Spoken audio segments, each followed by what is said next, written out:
Hey, how's it going? I'm Marlena. Thanks for wandering by. So welcome to my month gone by video. This is the one where I review the past month and tell you about all the different things that I got up to, mostly to do with my tarot and oracle practice and some media that I consumed and some other little bits here and there if it comes up. So in this video, we're going to review this past month of May 2024, which is super fun for me because it's my birthday month. And I'll have just posted my birthday haul video. So I did cover a lot of some of the things that I was already working with in May. But anyway, let's go ahead and take a look in my little planner, which I don't know if I'm going to do a planner like this now that I'm like halfway through the year. I don't know if I'm going to do a planner like this again next year, but I mean, this has been fun for keeping track of some things. This is just like a little, what is it called? It's In Tempo, and I grabbed it at Barnes & Noble here. Anyway, what I've been doing is I set up my month and I've been keeping track of the days, special events in here. Like, I like a month at a glance, and I feel like going forward with planners, I might just try to do like a month at a glance. And then, I don't know, and then just like add in, I'm like trying to look at more customizable planners for the future. But anyway, here's my month of May at a glance. And so I was keeping track of my special events. So there's lots of birthdays in May in my family and friends. And I keep track of the decans on here as well. If you don't know what a decan is, then I will point you in the right direction to my decan walk playlist down below. And then, you know, my birthday at the end of the month, and then all of the content that I posted throughout May.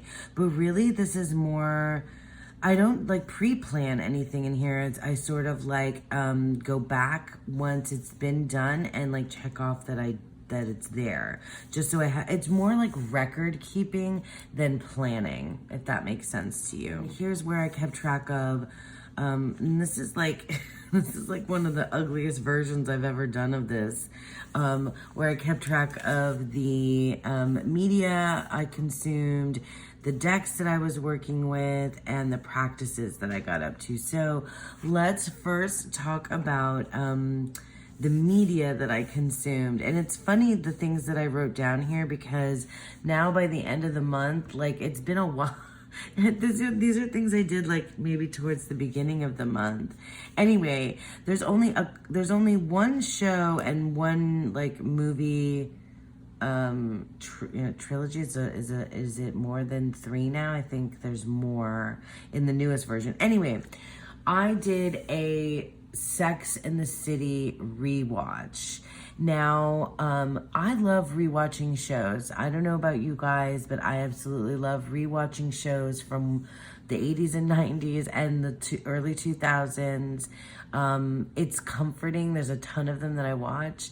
Now, Sex and the City had a full 6 seasons in the, like, starting from what, 1998 into the early 2000s.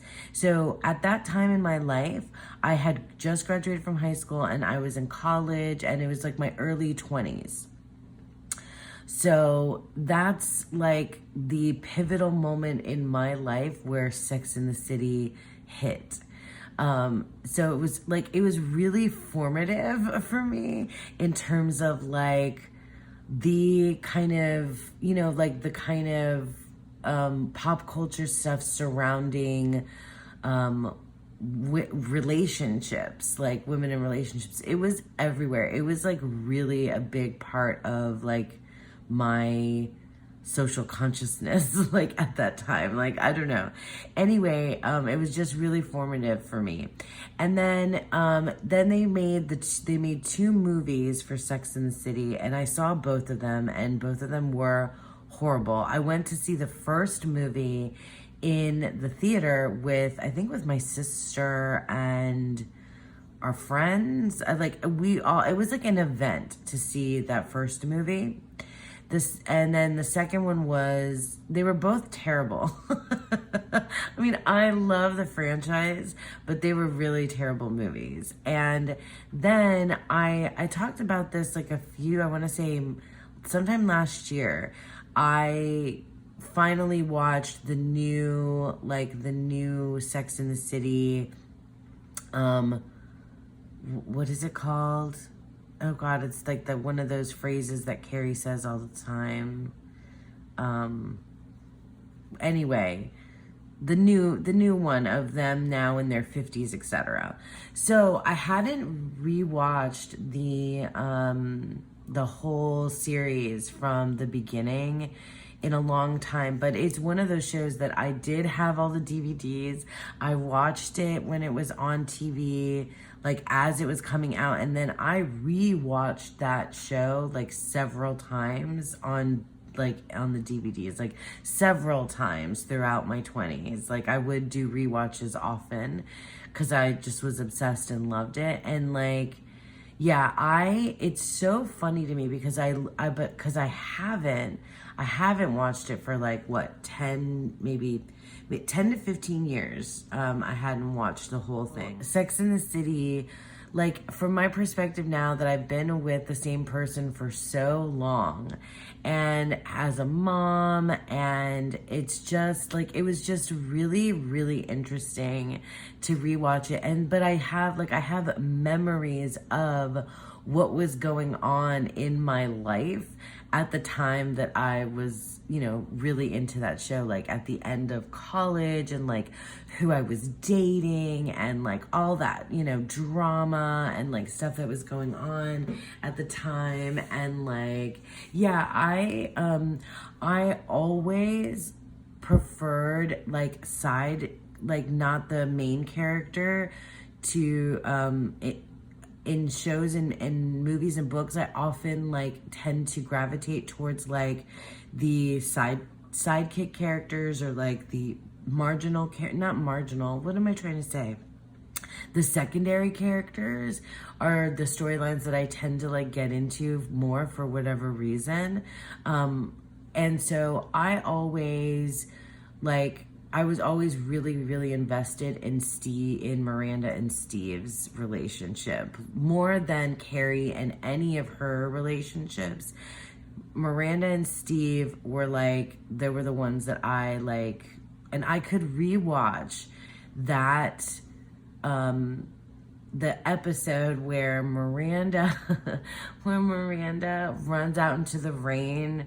It's like one of those tropes, but I like love it so much, where Miranda runs out into the rain and like it's like Steve, and then anyway, and then they kiss, and it's like they're finally like gonna be fully together. All right, and then the other thing that I started watching the Planet of the Apes series, the newer one. So the one with the Rise of the Planet of the Apes, or the Dawn of the Planet of the Apes, and then the War for the Planet of the Apes. We haven't watched all three of them yet. We just watched the Rise, because there's a new one coming out. And I think I want to try to take the kiddo to see that in the theater. But anyway, I didn't write it down, but like this whole Rise of the Planet of the Apes and Dawn of the Planet of the Apes series that we started watching. We watched the first two, right? I think we watched the first one and about half of the second. This is what happens. Like we cannot watch full length movies anymore. We have to watch things in like small chunks. So I love those movies. Like I love those movies. And I still get chills every time at the end when Caesar like finally speaks and says no. I mean, it's like iconic, right? But it is, it gives me chills and freaks me out and is so like it's just really, it's like a really good movie moment every time. What ended up happening with that is that I got on this kick and I fell down a rabbit hole of watching on YouTube just random, like, I don't know if they're all documentaries, because some of them are like PBS or from like different science channels, but I started watching like videos on the evolution of, you know, humans. And then that kind of segued into the evolution of dinosaurs and other different, you know, and other animals, and just prehistoric videos, like stuff about prehistoric man and dinosaurs, and I couldn't even name one like specific video or channel that I watched, because I was just like clicking this and clicking that and just like watching it like on a Sunday. Like this is like, you know, a thing I like to do like on a Sunday when when the kiddo is doing her thing and Sean is doing his thing, we went to the pool a lot this month too. And then I just like get home and I'm like, you know, I put it on, or I put it on in the background when I'm like doing laundry, getting dinner ready, that kind of thing. I was just constantly watching these like evolution of man videos. So that's a lot of what I watched. That's a lot of what I consumed watching. Now, I want to tell you guys about a podcast that I started listening to, and I'm so excited about this. It's called The Tarot Show. Now, this is it was a live show. So these are two folks they're in LA. And so Dickie Copeland and Hannah, I want to say Garces, are their names. I think I got that right. I didn't read the show notes right before I started filming. But so it's called The Tarot Show. And so apparently these two are like besties and roommates, and they read tarot, and they started they did an Instagram live. It used to be an Instagram live show called The Tarot Show, and then it morphed into a live like production that they would do. They've done like a theater, right? Like so at the I want to say the Upright Citizens Brigade in LA. I don't know LA at all, right? But anyway, so they did a live show in person, or they are still doing that, I think, like every few months or so. Anyway, then they turned that format into a podcast, and oh my God, I'm so glad they did, because it can reach so many more people. It is, so they're younger than me for sure. Like I think they're like millennials, or maybe even younger than that. And they're fabulous. Like they are so damn funny. So this show is like, how do they describe it? They describe it like a kegger with tarot, but it's like it really is like, for me, it's marrying two things that I really, really love, which is comedy and tarot. Oh, and pop culture, because they're big, they quote movies and shows. They're freaking hilarious. They have segments to their podcast, and they read tarot, and they know tarot. The best thing about it is that they're friends. And so they have such a fun, banter, witty, clever, back and forth connection between the two of them. They're super authentic. It feels like to me, because they talk about their real lives, and but finally, something that's so refreshing to me is they're freaking hilarious. They're so funny. They're each their own kind of I don't want to say stand-up comedy or improv comedy, but they're just funny. They're just really funny. And if you get it, you get it. You know what I mean? Their pop culture references, they hit me in a place where they're talking about Buffy, and they're talking about like horror movies, and they're talking about like, but even current things too, because they have this whole bit, you know, with that show Yellowstone and the Vampire Diaries, and I mean, just like so many different things, plus tarot and magic and stuff. So I've been binge listening to their podcast, and it's been really nice because I love to have a podcast or something to listen to on the way to, you know, because I have a commute to work. So it's really nice to listen to that. Anyway, you should definitely check out the Tarot Show. I'll leave links to their podcast and their Instagram in the description box below. The last thing that I want to talk about just briefly, because I read the book Nettle and Bone by, what's the name? T. Kingfisher. It'll be up on the screen. You'll see it. I can't talk about it yet though. And the reason why is because I thought I would be able to, because I read this book because of the three girls, Julie Peekaboo Rose, Heather, her channel name is also Heather, and Sarah of Sunset Bow Tarot.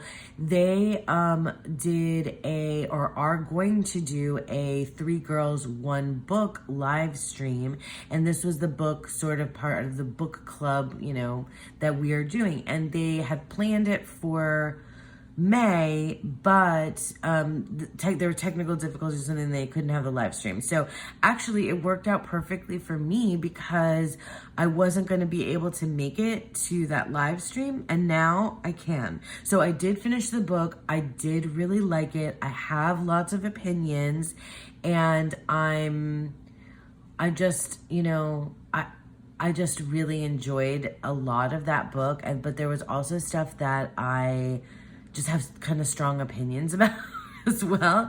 So I don't want to talk about it yet because I don't want to step on the toes of the live stream, but I will definitely be there, and I'll leave a link to that live stream that I think they've already posted when it's going to be, and I can't remember now when, but it'll be in my description box below as well. Okay, so now I think we're going to just get into the practices and decks. Okay, so one of the practices that I get up to typically every month is animal gnosis, which is a practice that I get into because of Tegan at Cosmic Creepers Tube, and Cosmic Creepers, it's her Patreon. So this month our animal was goose, and I grabbed this wild goose card from the Untamed Spirit Animal Oracle, which I'll show you in a second. And the keywords here are trust in the group and communication. And so I have this little stand, this like little triple goddess stand that I have on my filming and reading space over here, and this is where Goose sat out. And oh my gosh, it's so funny because we have a Discord. Tegan has a Discord, and every month at the beginning of the month, when she sends out the animal that she's picked for the month, like it's always such an exciting moment. And I you know, I didn't get around to it like right away, but it took me a few days or a little while, and then I looked up like all different geese from pop culture and things like that, but I also posted a picture of Goose from Top Gun. And I made my fellows in that Patreon membership laugh, which gave me so much joy. Anyway, so yeah, I mean, and Goose, you know, like honestly, I feel like that was an appropriate name for him. Anyway, so trust in the group and communication. This is so funny because I feel like I've thought about this a bit throughout the month, and communication for definitely, I mean, it's my birthday month. I'm a Gemini, so Gemini is ruled by Mercury, Hermes, you know, like communication, and also like social stuff is an important part, I think, for me, and also I think a kind of key element in like the life of a Gemini. But I've had you know, I've had like a lot to think about, not bad, but just a lot to think about in terms of my interpersonal relationships. Old friends from the past, current friends, and my, my partnership, my relationship with my child, my familial relationships. Like, it's been on the forefront of my mind, and also the like trusting things as well as communication. So like, it's funny because I seem like I'm a very communicative person, but actually I tend to withhold my feelings. Like, it's apparent how I'm feeling. Like, it's written, like I'm one of those people that like how I'm feeling is like written all over my face, but I don't admit or communicate my feelings very well at all. And I also have a really hard time asking for help or telling people what I need from them.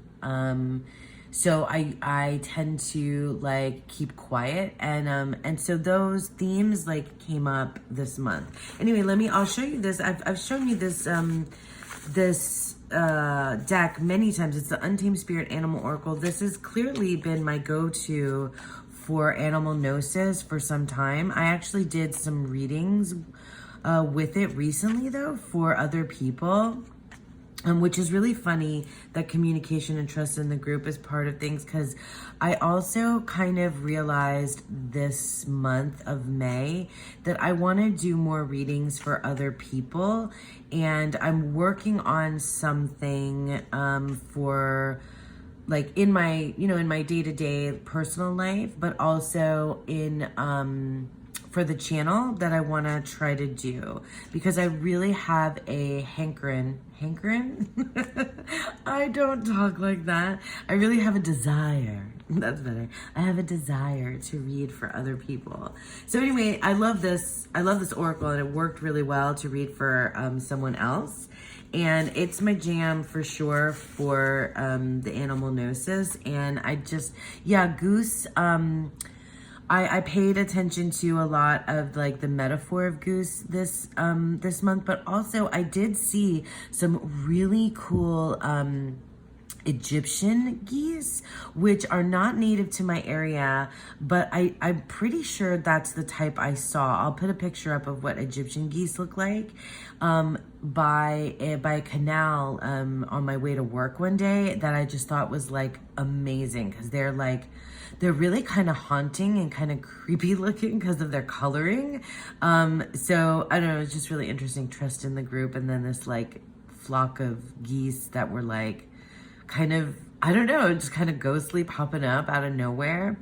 I pay attention a lot to the water birds that I see, especially on the way to work. There is, I don't know what it's called. I think I looked it up and now I can't remember what it's called. It's not a goose, but it's there's different kinds of herons that I see like all the time. And there's one, is it an anhinga? It's like a black heron. They don't, I'll put a picture, because they spread their wings to dry off. They don't have the kind of feathers where the water just like clips off. What's that called? I don't even know what that's called. But anyway, I see this one bird. I think it's the same one. I always think it's the same guy. And I'm like, hey, you know, when I'm driving to work. But they have their wings spread to dry. And he was that bird was like a part of like my connection this month as well. Okay, so here on my iPad we have one of the practices that I get up to with digital journaling and card a day daily draws, basically, that I've been doing since the beginning of the year. And this is a digital journal template, card a day, that was created by my very talented friend, Dawn Michelle, and it's for Good Notes. So we used this long time ago for our Thoth a Day study. That's what she made it for. and I have been using it this year. So it was my intention that I was going to study all these different things this particular year. And this is my, the study plans by month. And so I spent the first half of the year really deep diving into Greek mythology. And so all of my main card a day, daily draw tarot decks have had a Greek mythology theme. And this month was this past month was no deck that I worked with. Mainly was the Red Threads Tarot. And so this kind of like this deck, let me get it out. So this is the Red Threads Tarot by Linda Hill, and it focuses on the myth of Ariadne and Dionysus, and Theseus and the Minotaur, basically, and the island of Crete, and the Minoan kind of culture and civilization. So that's kind of all tied in here. It has a guidebook that is, I really think it's, you need the guidebook for a lot of this deck. Although I did abandon the guidebook many times throughout my month. The court cards definitely do something completely different that's of their own. They're almost I mean, honestly, this whole deck, well, let me start showing it to you.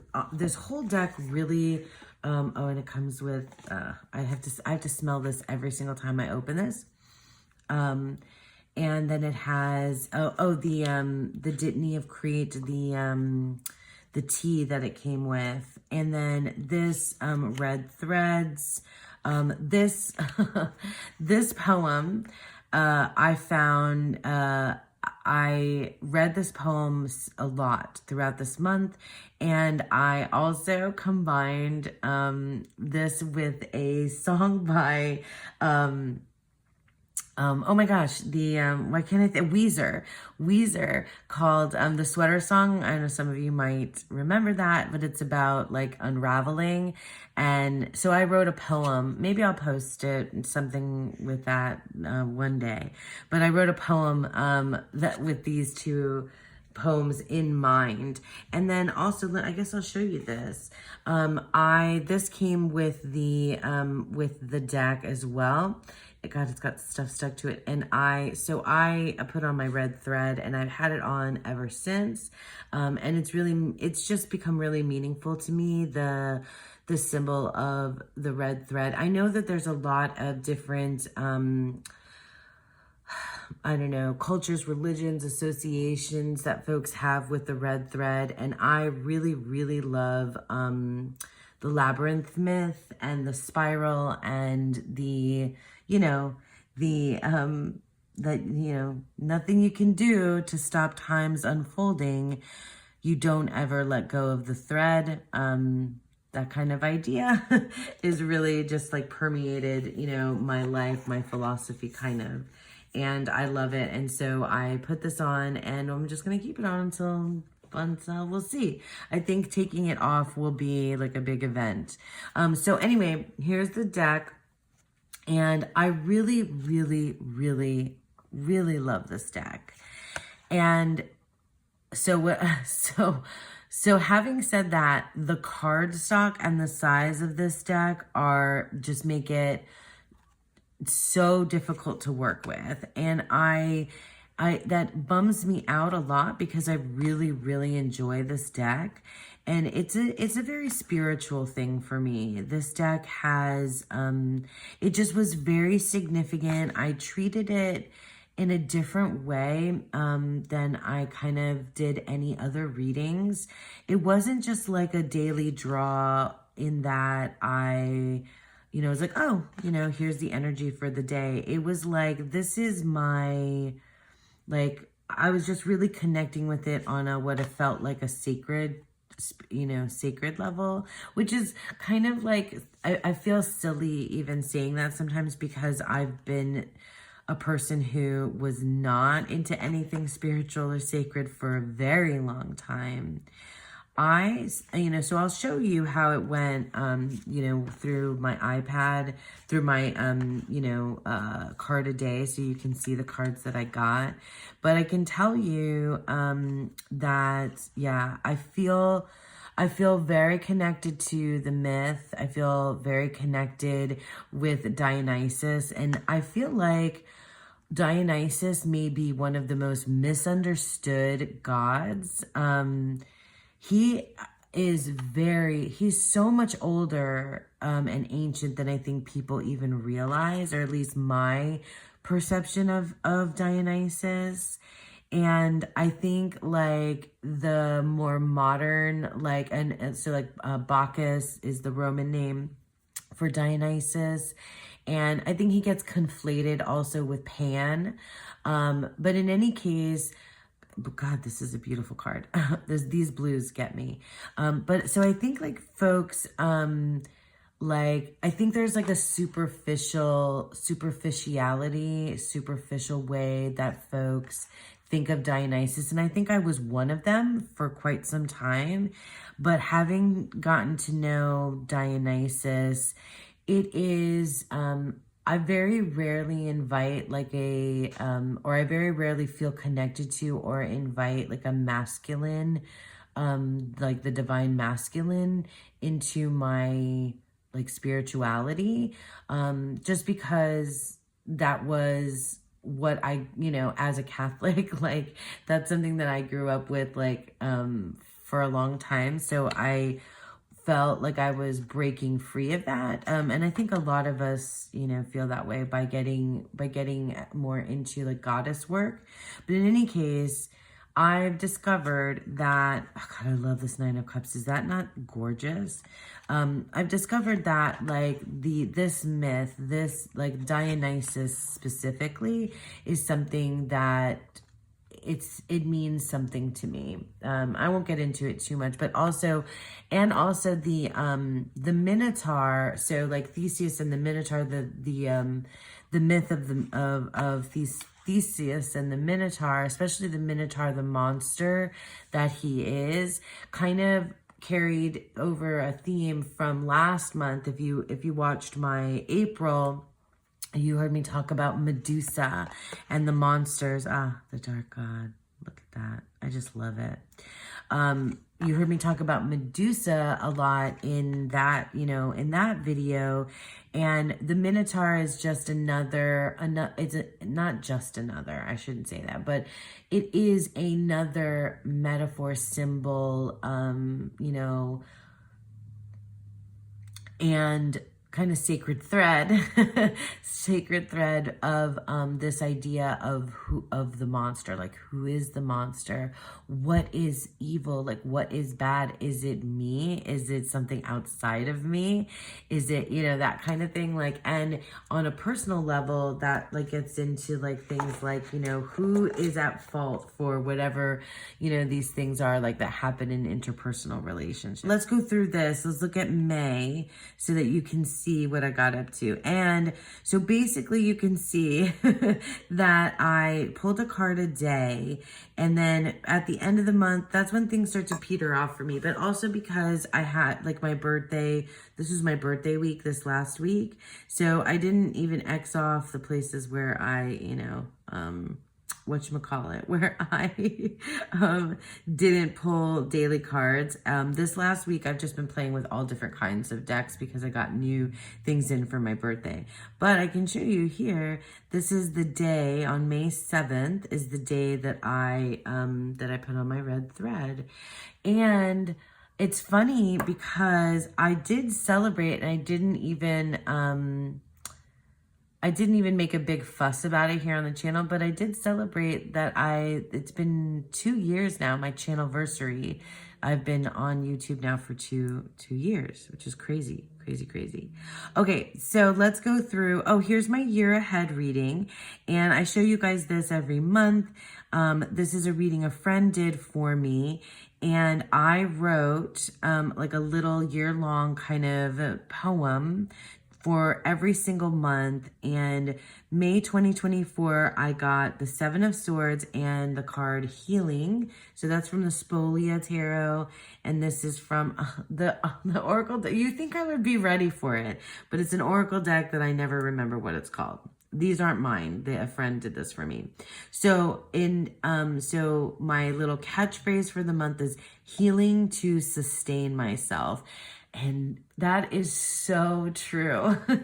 This whole practice with this, with the Red Threads Tarot, and like I went from like reading about Greek mythology and I wasn't just, so I went from interacting with it on just an intellectual academic level to like really kind of folding it now into like a spiritual sacred like practice for myself and like what I'm structuring in my belief system. And it was very healing. Like I had been going through a lot of stuff, you know, processing emotions, and like I really did things that were healing. And I know, like, sometimes I feel like it's cheesy to say things like healing and journey and stuff like that. But, you know, it was good. So healing to sustain myself happened.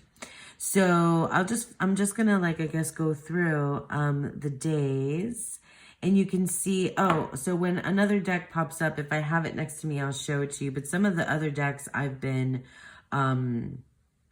I've shown recently. So the Hellenic Oracle, I'll show you. It's like I use this like nonstop.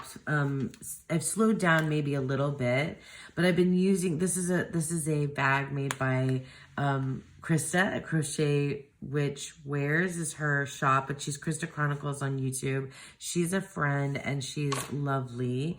And the deck is made by a friend who's also very lovely, Thea, Garden Goddess Tarot, who I always talk about too, because in monthly wrap-ups, because her readings in her membership that she does in the Garden of the Goddess membership, her monthly readings for each zodiac sign are phenomenal. And that's a big part of my month too. Anyway, this is her deck that she created, the Hellenic Oracle. It's a Greek mythology oracle deck. It's been my go-to buddy for most of this year. I've slowed down using it. I was using it a lot more towards the beginning of the year, and now I definitely use it in conjunction with whatever reading I kind of just want to, or I just pull cards from it by itself. And this is also the deck that I use for the fellowship practice that I do with Dawn Michelle's membership as a loot card, a loot deck. Oh, here's my Pegasus. Anyway, this deck is just, it's like a staple in my collection and in my life now, and it's a very big part of what I do. It's one of the most versatile decks I have, and it kind of expanded the way that I use oracle decks. Okay, so let me go on. I did get, so this is what I was talking about in terms of the court cards in the Red Threads Tarot. It's a whole different thing. Each of the court cards, it really doesn't align for me personally with the court cards of the tarot. Rather, it's more about the mythological character, person, you know, whatever figure. So Medea, so like when the Witch of Threads came up, it's not the Queen of Wands, it is Medea. And I have a connection to Medea's myth and what that means to me. So yeah, I did pull out, I did use the Crow Tarot. I don't have it with me next to me right now, but because of Cacophony, I didn't know of Cacophony. I read more about it in the guidebook. But anyway, she has a connection to crows, so I grabbed the Crow Tarot. And then also the Joe Sparrow Tarot, I've shown off lots and lots of times on my channel. It's one of my favorites. But I did a Celtic Cross, which I do sometimes. Yeah, and it's usually like very specific. There's like a specific situation, like, and when I really need to like walk myself through something is when I do a Celtic cross. This is when I got then now I started doing all of the spirals. I used the Tabula Mundi this month as well, but I just showed that deck off recently, so I won't bring it out. More threads. Oh, cause see, like I was getting so many thread from the suit of threads, which is wands in this deck. And then then finally I got a cups card, and I just showed you that card. So good. Oh, another thing I did, I think I showed you guys this, didn't I? Well, this is the Synthesis Oracle book, which is a book, an oracle book that was created by my friend Lennon Smith. I'll show you, I'll link to that. I guess I'll link to her video, and I'll link to the Synthesis Oracle as well. Okay, more. I did use Nicoletta Ciccoli again at some point. I just grabbed stuff. This is the Rorig Tarot, which I've shown off. And this is the deck that I use for my deck in practice, which I just talked about in a video, so I won't get into that too much either.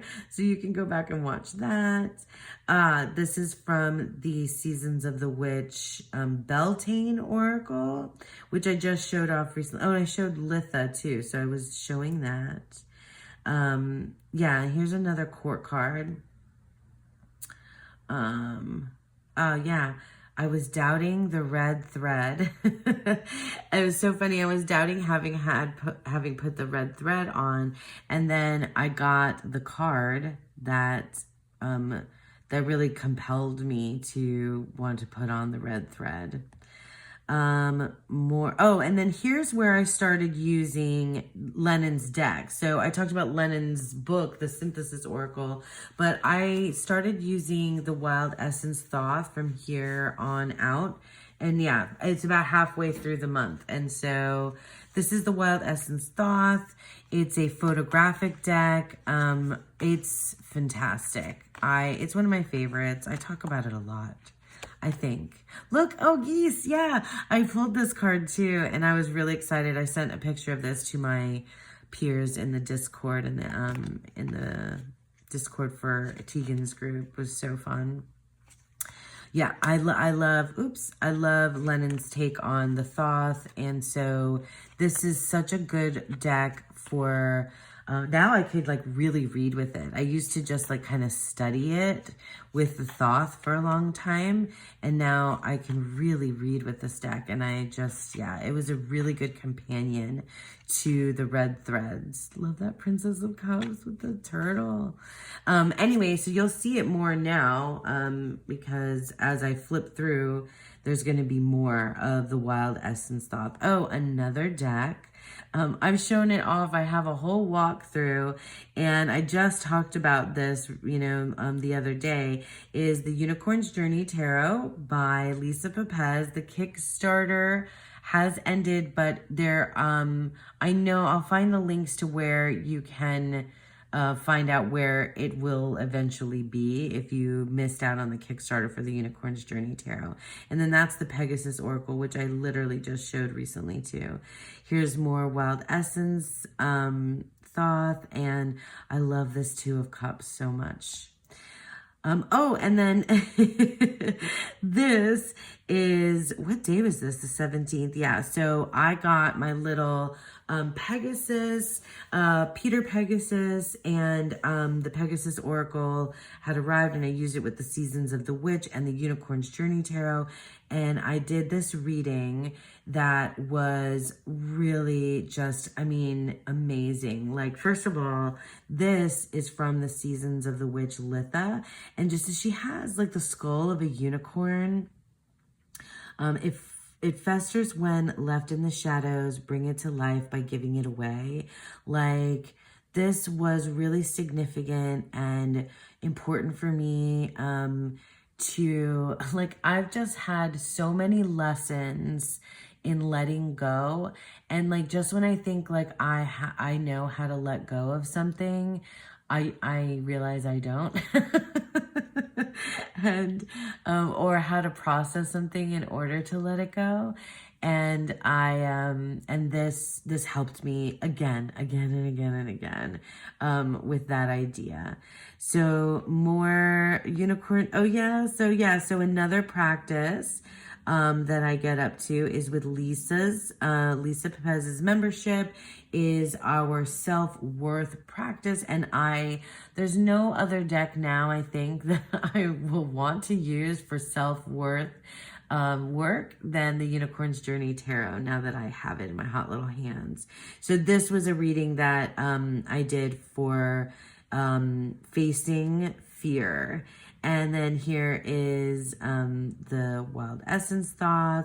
Oh yeah, I guess I was talking about the water birds, but I've also had like a whole month or two. They're gone now.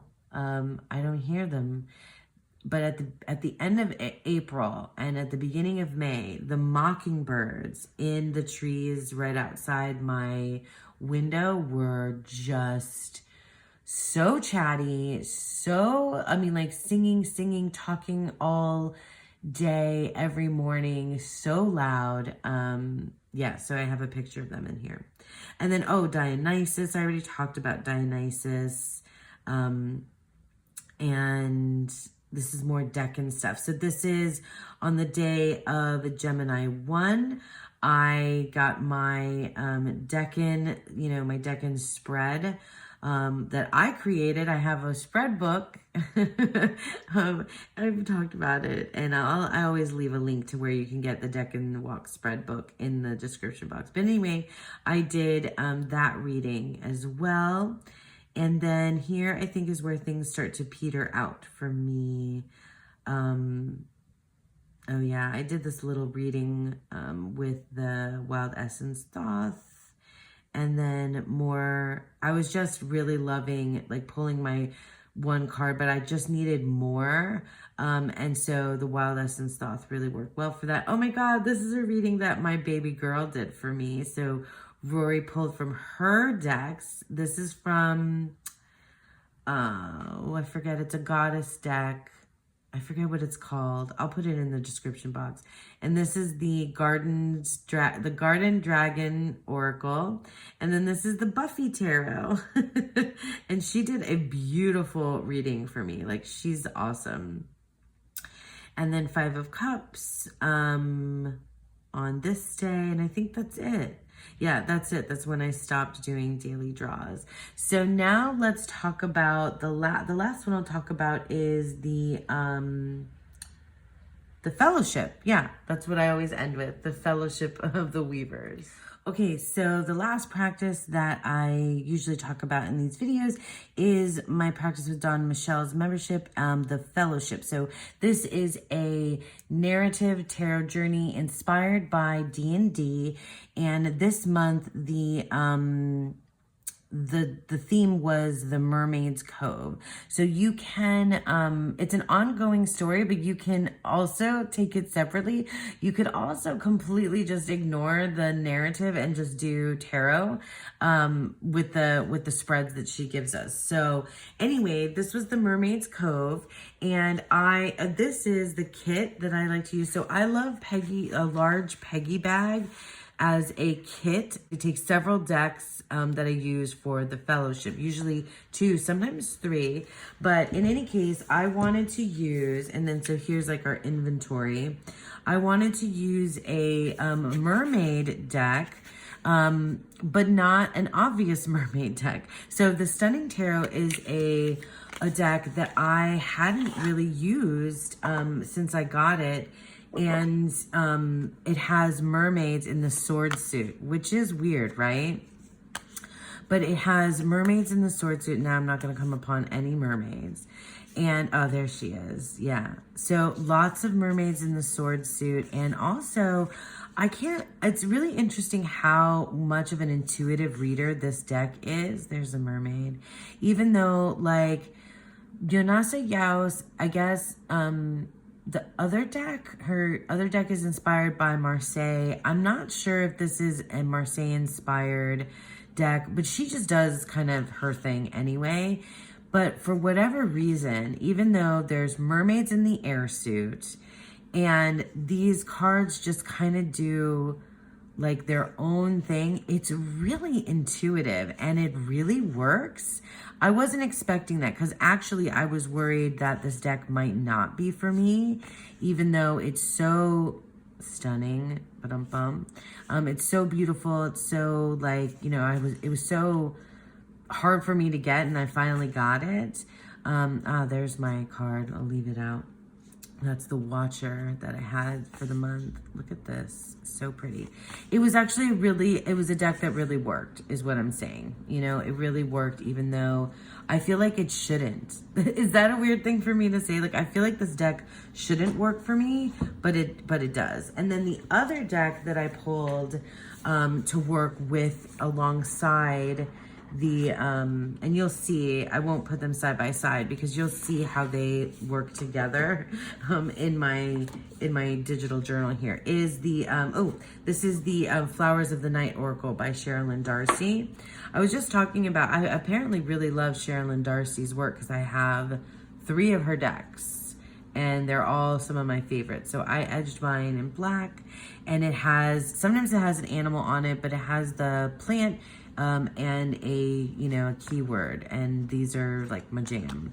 And also this black works really well with the Stunning Tarot. They just really worked well together. And these were like, the Oracle cards were like the focal point for the week, and I really enjoyed working with it in that way. Look at how stunning. This is so good. So let's go through, and I don't want to spoil and give away, Dawn Michelle's work in here, but I'll just kind of flip through and show you my stuff. So the Watcher, the Watcher was the, the mermaid in this Mermaid's Cove that we worked with the first week. And it's funny that I picked this too, because this is my birthday decan, and it was during my birthday that this happened. So the 8 of Swords is Jupiter and Gemini, which is the first decan of Gemini, which is my birthday. Okay, and then Lute I pulled from the Hellenic Oracle, like I told you. And then this is this is Creating Balance. And this is what I mean about this particular deck. Like, this is the 7 of Cups, and there's these like peacocks on a cup, and it just, I don't know why, but like when I was reading through it, it doesn't seem like that should work at all for cups, right? Because those are birds, but it made sense in the context of this reading, and like the symbols of the peacock like just worked. It was just very strange how that turned out. And I wrote, I guess apparently I wrote a lot. And then the second week was the Hidden Passage. And my guardian joined the Watcher. So Pegasus came up for me from the Seasons of the Witch Beltane, and my Watcher and the Queen of Swords and Influence. This was an important reading for me in terms of like thinking about the influence that other people have on me. I have Lute again. I have pulled, this is so weird. And I'm not sure what this says. You guys can make your own assumptions when I tell you this. But I have pulled the Tartarus card, which is the darkness, or like, I don't know, it's like hell's hell. If hell had a hell, it would be Tartarus. But it is a dark and scary place in Greek mythology. But I've pulled the Tartarus card as my Lute like 3 times, more than any other card. Like, I think I've pulled Tartarus a lot. And so I feel like what that has been saying to me is like the stuff that I need to dig up and work with from the pits of the darkness. I know I'm making like light of it, but it's really, it's been something that I've been doing. Sorry. And then more, this was this was working with that influence card and picking, you know, we could have turned over all of them or just one of them. It was like which direction to go. And so you see, I got Three of Swords, which I read the Three of Swords really as like not, once you know something, not being able to unknow it. And that's sort of like an existential kind of crisis of humanity. If you know, you know. God, I'm sorry. Okay. And then, then the next week is the Lagoon of Illusions. Oh, this is where we got to get out the Beast. Okay. And I thought it was so cool. You guys see this? So we had to pick, we had a Beast card. There's this whole like interaction with this Beast in the narrative, and I thought it was so tied into like the Minotaur and the Beast and monster kind of ideas and work. And I pulled Intuition. This was the card that I pulled from the Flowers of the Night, and then I flipped through my Stunning Tarot to get this card, which, like, look at these eyes. Like, is that not the same face? Like, how crazy is that? When I saw him, I was like, oh my God. And so it was spooky and perfect. And then I did, you know, a whole reading here with the Beast, and I wrote Beastie, Measty. So there was, yeah, we had to choose. There's interaction with dice, as well as pulling cards. It's like really, really cool. And it just brings this element of like this other element to card reading that is really just really fun. It's playful, but it's also, you know, really, I mean, the readings are deep and meaningful for me, but the like getting to them is like fun too. It's like new and different way to get there. But yeah, so we had to roll the dice, and then you either roll from, or you either turn over a card from the top, which is the Beastie's cards, and my cards, Measty cards, were down below. So there was one from the Beast and two from me, which were both tarot, and he got the Oracle, which was really cool. So there was just, yeah, I worked through that, and it was really good. Really good. And am I the Beast, or is the Beast me, is what I wrote down there. And then here is my Loot card. I got Athena. Yeah, I got Athena just when I needed Athena. And, and then this one, yeah, this the last week I didn't do like a separate page, but it was really cool to pull the devotion card at the end of the journey, what I was going through. And then we had this reading, so you can see how like amazing these decks work together. Just so super cool. And I think that was, we had Wild Magic. So that was another thing that Dawn has done a couple of times in this story. And my Wild Magic was, I rolled a 4, so I was blessed with Speak with Animals.